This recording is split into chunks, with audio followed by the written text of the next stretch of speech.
ఈ 5 అలవాట్లను కనుక మీరు ఇప్పుడే మానేయకపోతే జనాలు మిమ్మల్ని వాడుకుంటూనే ఉంటారు. వీడియో చాలా యూస్ఫుల్, ఇప్పుడే సేవ్ చేసి పెట్టుకోండి. మీరు అనుకుంటూ ఉంటారు మనల్ని మనం సాక్రిఫైస్ చేసుకుని వేరే వాళ్ళకి పనికొస్తే మనకు రెస్పెక్ట్ పెరుగుతుందని. దీన్నే పీపుల్ ప్లీజింగ్ బిహేవియర్ అంటారు. మెయిన్ దీని కారణంగానే జనాలు మనల్ని వాడుకుంటూ ఉంటారు. దీన్ని ఇప్పుడే మానేయండి. మీరు ఒక పర్సన్ ని పదే పదే క్షమిస్తూ ఉంటే అతను ఏం చేసినా మీరు క్షమిస్తూ ఉంటారని అనుకుంటూ ఉంటారు.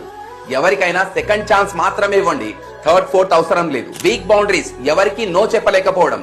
ఎవరికైనా నో చెప్తే ఏమనుకుంటారో అని మీరు మాత్రమే ఆలోచిస్తారు. జనాలు దీన్ని అడ్వాంటేజ్ తీసుకుని మిమ్మల్ని వాడుకుంటూ ఉంటారు. మీకు నో అనిపిస్తే స్ట్రాంగ్ గా నో అని చెప్పేయండి. అందరికీ హెల్ప్ చేయాలి, అందరి ప్రాబ్లమ్ ని ఫిక్స్ చేయాలి అని మీరు ఆలోచించడం కరెక్టే, కానీ మీ చుట్టూ ఉండే వాళ్లలో అవసరానికి వాడుకుని వదిలేద్దామనుకున్న వాళ్లే ఎక్కువ. వీళ్లతో జాగ్రత్తగా ఉండండి. మీరు ఎవరి మాటలనైనా ఈజీగా నమ్మేస్తారని తెలిసిన వాళ్ళు డ్రామాలు ప్లే చేసి మరీ మిమ్మల్ని మ్యానిపులేట్ చేసే ఛాన్స్ ఉంది. మాటల్ని కాదు, చేతల్ని నమ్మండి. ఈ అలవాట్లని ఇప్పుడే మానేస్తామనుకున్న వాళ్ళు ఎస్ అని కమెంట్ చేయండి.